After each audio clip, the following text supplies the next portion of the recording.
Gospodin Žarko Rakić, glavni i odgovorni urednik lista Politika, ovog jutra sa nama. Dobro jutro. Dobro jutro.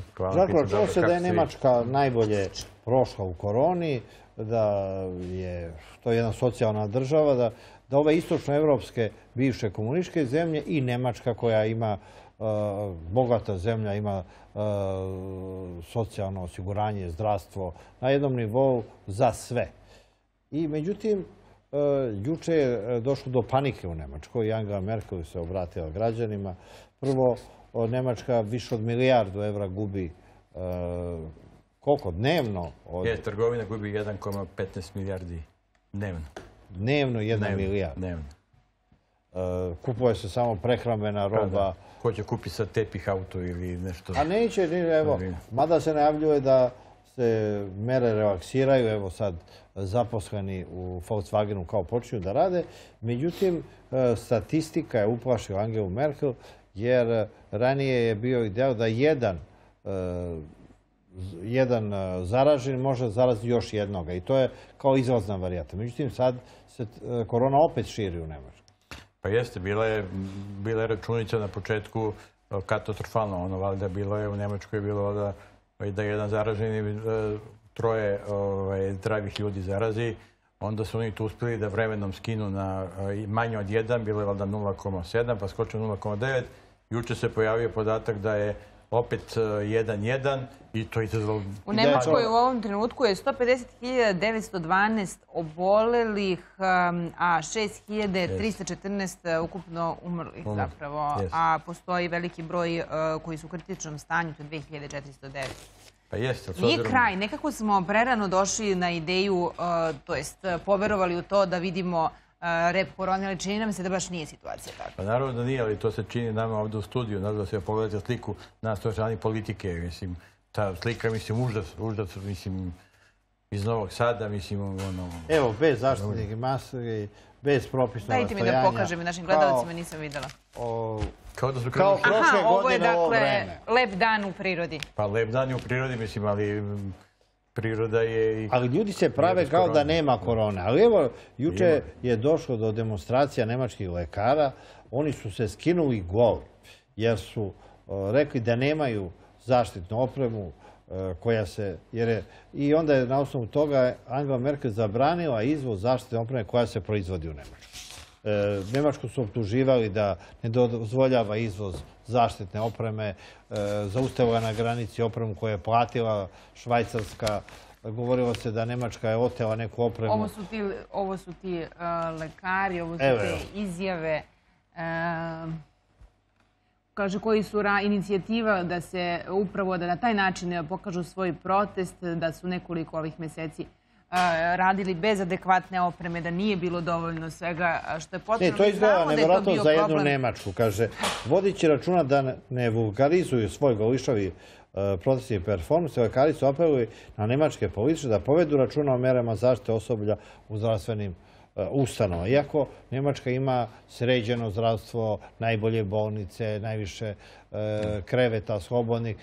Međutim, Angela Merkel juče rekla da se ona boji avgusta i septembra, da taj uzorni zdravstveni sistem Nemačke može da padne pred korona.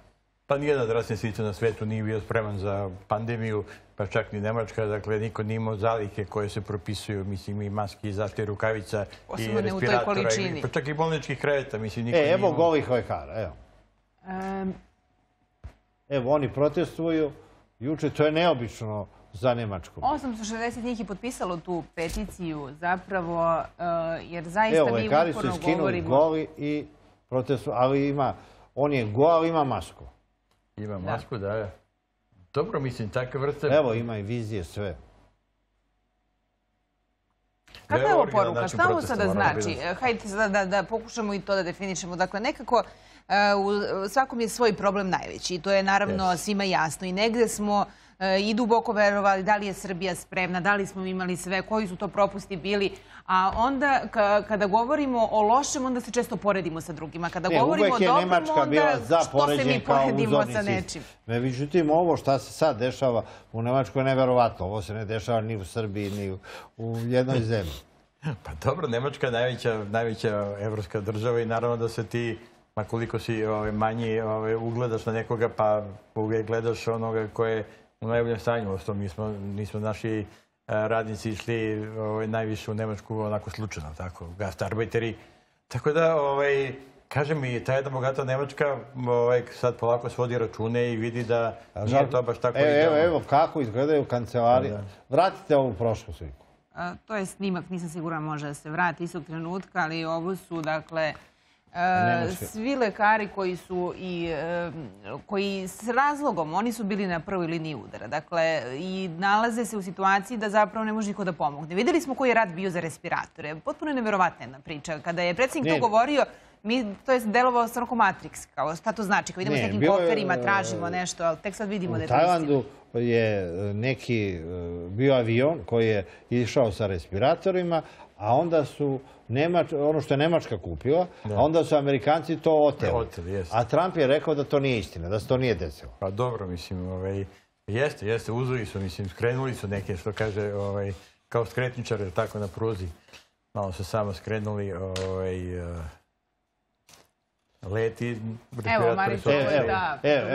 Ko bi rekao da ovako izgledaju lekari, a ne pacijenti u Nemačkoj? Obično pacijenti se skinu do struka da ih pregledaju.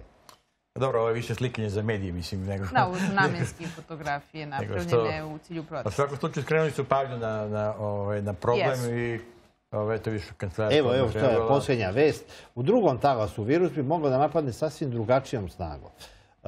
I Nemačka nije spremna za povratak korone u septembru. I sada ona ublažava mere, a ne zna šta ih čeka.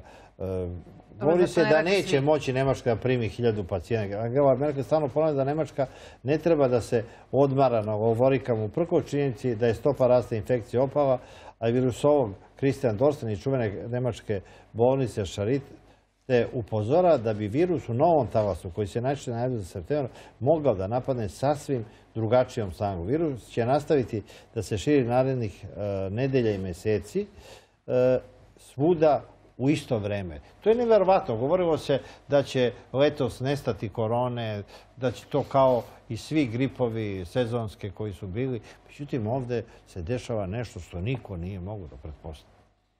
Pa dobro, vjerojatno će se ispostaviti da je ova najveća katastrofa, mislim, ne samo u veku. Čak i Svjetska zdravstvena organizacija koja je nespremna dočekala koronu, dala saopštenje da je ovo 15 puta smrtonosniji i opasniji virus od svih do sada u istoriji čovečanstva.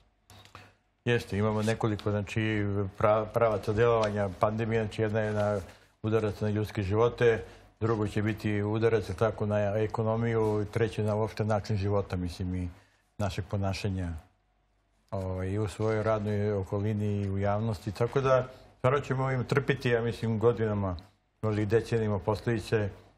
Prosto ne mogu da zamislim da će sve biti isto kao što je bilo.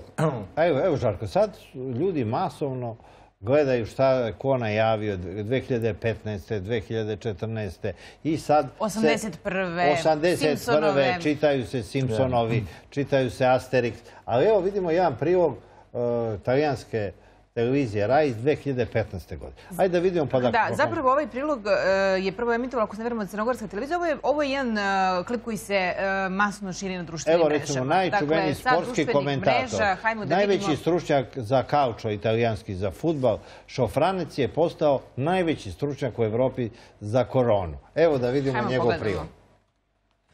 Idemo sada dalje, da vam približimo jednu situaciju. Vidjet ćete jedan prilog koji je sinoć uzburkao vode u Italiji. Dotle je došlo da komentarišu svi poslanici, premijer, ministri. Naime, prilog je emitovan 16. novembra 2015. prije 4,5 godine na Rai 3. Dakle, Leonardo emisija, naučna emisija. Prilog iz medicine, kao Kinezi prave jedan eksperiment, malo je ko obraćao pažnju, ali sada ćete čuti u originalu kako je to izgledalo tada. Dakle, bez ikakvih drugih interpretacija čućete prevod tih 2,5 minuta tog priloga iz novembra 2015. godine i samo se prebacite u to vrijeme, a znamo kakva je danas situacija.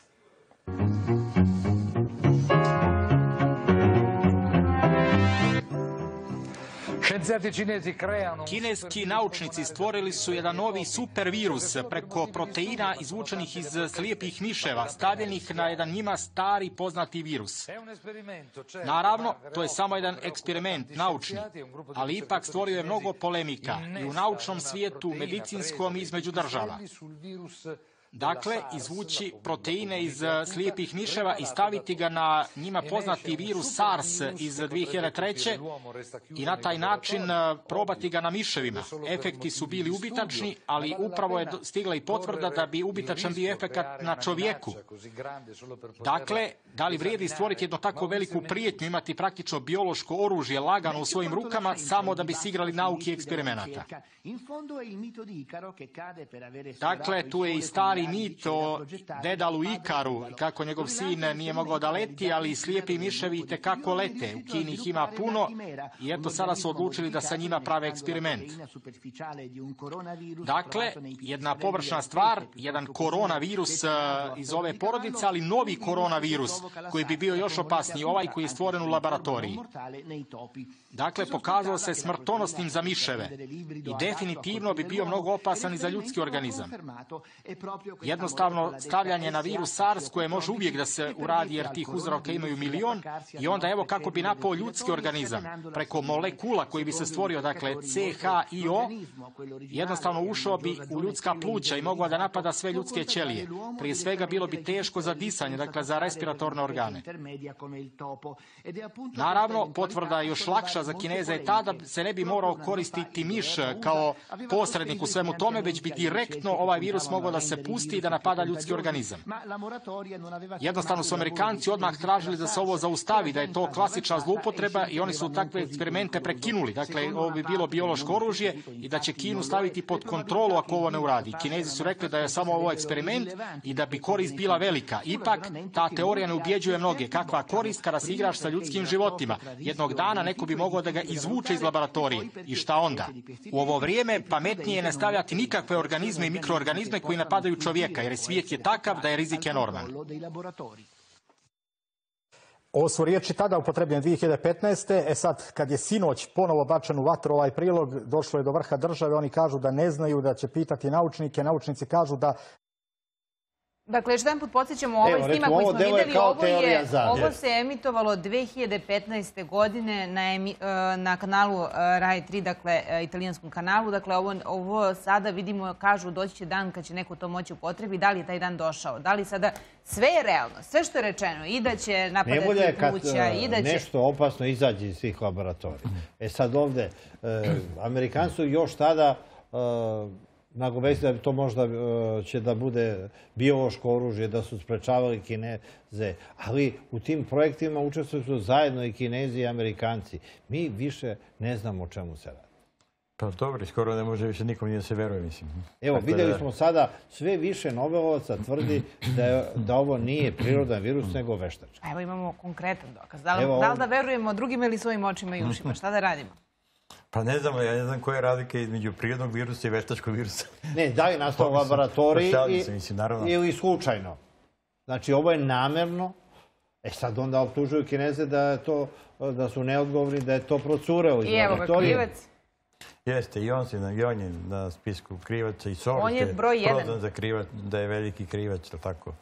Bill Gates kažu da sve to zbog vakcina, zbog čipovanja. Ali on je optužen da je stvorio koronavirus, a s druge strane je Svjetska zdravstvena organizacija koju finansira Gates i Svjetski ekonomski forum u Davosu zadužili su Gatesa da napravi vakcinu. Jeste. Vrtimo se u krugu, znači, i onda svako tu nađe mjesto za sebe i za neko svoje razmišljanje. Dovoljno da se pojavi neki ovakav prilog ili sličan prilog i svi odjednom potrče, svi veruju radnim stručnjacima, pod znacima navoda. Šta da radimo? Vjerojatno nikad nećemo sadati pravu istinu. Da li je ovo pobeglo, pod znacima navoda, da ili je pušteno, mislim. Ali evo, Trump najavlja da će da tuži Kinu, da plati odštetu Amerikancima 180 milijardi. Jeste, da, već ima i reagovanja u Evropi. Ovi pokazuju nepoverenje, odnosno sumnju da je to uopšte moguće da se tako nešto uradi. Dobro, ali Nemačka hoće da tuži Kinu. Neće. Ima tumačenja da bi trebalo prvo da se napravi istraga. Mislim da se utvrdi da jedan nezavisni stručni tim iz celog sveta stručaka ode u Kinu. Kina je već to odbila, mislim. Ne, Kina je odbila da dođe međunarodna komisija da ispita šta je pozadina korona. Šta je tamo u Wuhanu, oni dalje se drže da je to se pojavilo na ribljoj pijaci, slepi miševi, da je neko probao supu od šišmiša. Da, ali zbog svega ovoga što se događa, kogod šta god rekao, nikomu neće verovati. Evo sad, ni Nobelovac, nadrilekar, novinar, filozof, svi oni pričaju i svi su stručnjaci za koronu. Pogledajte naše mreže, šta se sve komentariše i na koji način. Dakle, čovjek prosto ne može da veruje. Znači, ljudska mašta stvarno može da bude nekad iznenađujuće kreativna. Ne, jer ovdje kaže struka, više se ne zna šta je struka. Sad smo mi bolji virusolozi, epidemiolozi, infektolozi od profesora. Pa dobro, ima očigledno da već kod nas postoji gradaće, ima struka, ima politička struka, ali tako, ili struka... Jer kod nas je sve politički virus. Sve je politički virus na kraju. Jeste, to je to. Poslije, mislim, već je postala, pandemija je postala politički problem, a ne zdravstveni problem. To je davno prevaziđena tako priča. Dobro, postala, dakle, najveći u ovom trenutku ekonomski problem. I vidimo da sada ekonomski problemi nadjačavaju se ove zdravstvene probleme, jer ako nastavi svet da stoji, onda ćemo definitivno umreti od gladi. Tako da smo sad došli, toga nema veze sa virusom, ajmo pokrenemo sve. Ljudi se prvo smijali, Lukašenko je rekao bolje da umremo od korone nego od gladi, jer je tako najavio prolećnu setvu, jer je Belorusija poljoprivredna zemlja. E sad, mi smo imali oaze bez korone, Tadžikistan i Turkmenija, gdje su hapsili ko pomene koronu. Međutim, evo, juče je stigla vest da je prekinuto fudbalsko prvenstvo u Tadžikistanu, gdje su oni igrali fudbal normalno. Evo, na ovim sportskim kanalima mi smo uživali, dali jedan dan turkmensko, jedan tadžikistansko, belorusko prvenstvo. Nema Mesija, nema Ronalda, nema Mbapea, nema Neymara. Bilo je pravo uživanje gledati po tim livadama kako se oni trče. Ali evo, i tamo je prekinuto, i tamo se pojava korona. Znači, ne može da se zaustavi. Pa ne može da se zaustavi, čak i tamo, evo, u Kini opet je uzbuna, oni su navodno tako glavna žarišta eliminisali, međutim pojavljuju se nova. Evo, sad se govorilo kako je moguće da nisu stradali ni Peking, ni Šangaj, da je to stiglo preko Evrope, Amerike, evo, do Perua, na vrh Anda, a da ništa Pekingu i Šangaju. Međutim, sad su na meti Peking i Šangaj. Evo, posle svega, taj krug se zatvorio. Jeste, krenulo je sa Harbinom, ali tako, isto višemilionski grad na severu Kine i onda, sad kako će to da se zaustavi, pitam, dobro, sad Kinezi imaju već mnogo više iskustva od drugih u borbi protiv pandemije. Evo, govorilo se da jedino nema korone u Severnoj Koreji, dok je Južna Koreja se izborila sa koronom, a onda je nestao Kim Jong-un, možda i kao žrtva korone. Trump je rekao da samo on zna šta je bilo sa Kim Jong-unom i da još nije vreme da on to saopšti. Ja neće da kaže, pa dobro, mislim, otkrivanje za sad njegov voz, ili tako, to je dovoljno. Sad šta je u vozu i zašto je taj voz na odmaralištu? Tamo je saopšteno da on odšao samo na more, jer je to luksuzno letovalište. Pa da. Šalje pisma, ali se ne pojavlja. Ma da. Dakle, došli smo definitivno do jedne činjenice. Ne verujemo nikome, pa ni sami sebi. To je najopasnije. Malo medijima moramo da verujemo. To je najopasnije. Medijima, ne dajte se prevariti. Štampanim medijima, da se malo pripremi. Idemo na EPP, ja jedino EPP-u verujem.